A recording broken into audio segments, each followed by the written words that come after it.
Hang on, here we go. So it's going live, sorry. Okay, now we're live. Yeah, so as I was saying, I'm Clara. I'm a second-year PhD student at the Center for Doctoral Training in Geospatial Systems at Newcastle Uni.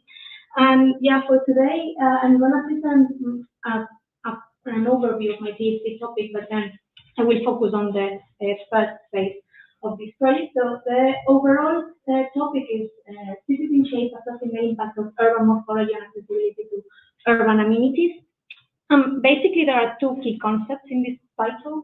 The first one is urban morphology, and the second one is accessibility. So urban morphology has basically to do with the way we arrange the elements that come from the physical structures of our city. So that's basically street networks, the buildings, and the plots. And different ways of arranging these elements will lead to different, what we call urban patterns. So we might end up with more dense and gridded urban patterns, such as what we find in places like Barcelona or Manhattan. We might end up with your typical suburban area that's more like streets are more convoluted and low-grade buildings and very much focused on driving. And there might be no pattern at all, and all these elements, these buildings, streets, and plots, we are left to be able to grow organically. So the idea of the whole project is to see how these different urban patterns affect the potential of cities, their potential accessibility via active travel and public transport. So accessibility is precisely the second key concept in this topic and in this project. And from now on, I will be focusing solely on this. So accessibility is defined as the ease with which opportunities can be reached from an origin given some constraints. So basically what we want to do in this project is to assess accessibility to urban amenities such as schools, supermarkets, hospitals, all these kind of activities that we do on a daily basis. And the idea is to explore this question, this research question. What does an accessible city look like to different people? Because many times when we develop accessibility indexes, we tend to focus on our average individual, but of course, most times that's not the case. Because, for instance, the kind of things that I would like to access are going to be probably very different to the kind of things that a 5-year-old wants to access or an 80-year-old wants to access, and also our mobility is going to be different as well because of physical constraints. So the idea is to develop an accessibility index that is adaptable to the different things, the different activities that people do on a daily basis. In order to do that, we are developing, as I say, a metric that takes into account the number of amenities that are accessible, the variety of these amenities, and the distance to the kind of like an average distance to the closest amenities to make sure that you have a relatively wide access to a relatively wide number of amenities within a sensible distance. We are developing this index for 3 different modes of transport: walking, cycling, and public transport, for different origins, for different case studies that are spread all across the UK. And as I say, we are trying to do this index to develop it for different demographic profiles. So basically, the way we are defining these different demographic profiles is based on the British Times survey. And basically what we want to do is extract information on people's demographic characteristics such as age, gender, household composition, occupation, all these kind of things. We can also get access to information about their travel patterns, whether they tend to travel by cycling, walking. And the idea is to develop a set of profiles based on this information and to customize the accessibility index for each of these people and to see how that index varies and visualize basically how this city varies, this accessibility in different cities is different for each person. In terms of the data, I'm using Ordnance Survey points of interest as the main source of information for where the amenities are located. One question might be why I'm not using OpenStreetMap, but you can ask them. So basically, I'm using Ordnance Survey because they provide data on more than 30 categories, which is very useful for the analysis, and then street network for cycling, walking, and then the road network is obtained from OpenStreetMap.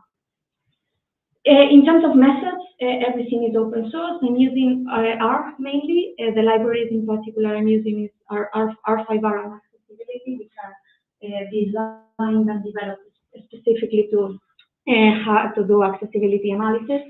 Basically for this presentation, I've selected just 6 case studies.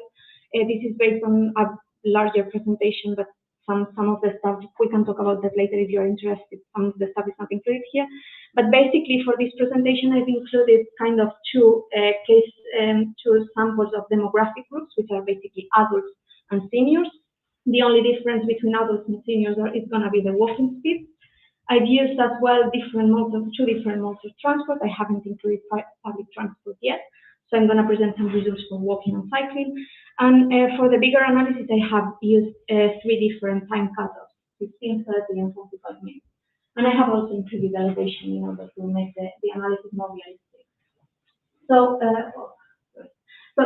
before I jump into the results slide, so basically the results are very much on kind of an exploratory analysis at the moment. So it's kind of to test whether all this software or all these libraries I'm using are doing the kind of stuff that I want them to do.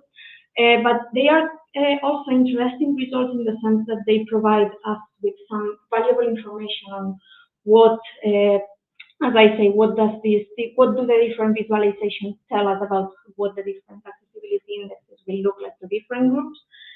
So in that sense, it's kind of interesting.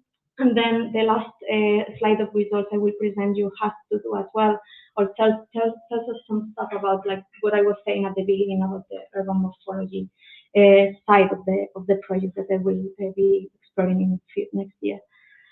So the results, which you cannot see very well, but basically this slide presents the number of amenities that are accessible within 15 minutes for adults on the left and seniors on the right. And even though it just takes into account the number of amenities, we can start to see, to visualize what these different demographic profiles will see in terms of accessibility.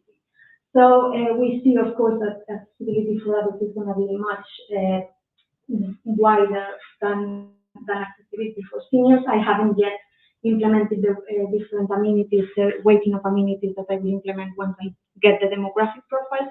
But it also allows us to start exploring stuff about how cities are designed as well, because with this kind of results, we are able to tell whether a city is more monocentric or polycentric, whether all the amenities are concentrated in only one area or they are spread out all over the city. I forgot to mention this is the case study for Cambridge. And this same case study was explored to analyze the diversity of the amenities. So then again, we can see that yeah, it's not the same being an adult or being an older person when we are talking about what kind of stuff we can access in cities. So yeah, we can see that when we compare both demographic groups, the diversity of things that one can do is relatively different.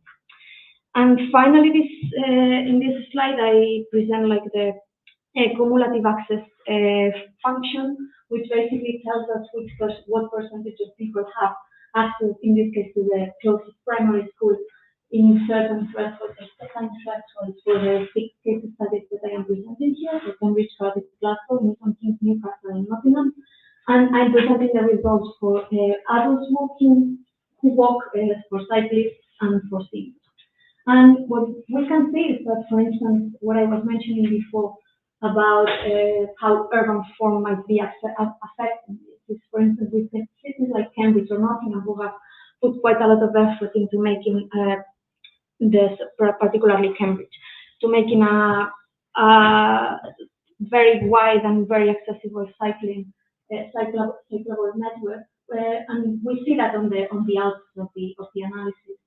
Whereas we have cases like Milton Keynes, which is, well, in the British context is probably more well known, better known for being like your typical suburban commuting town that's more focused on cars. So that's the kind of stuff that we want to start seeing in this first phase of the analysis that we will then relate to the urban morphology part of the analysis. So yes, next step, just developing the tool index, generating the demographic profile, and assessing how the street network morphology relates to accessibility. Basically, I include this slide in case anyone has experience doing any of these things, so just contact me if you do.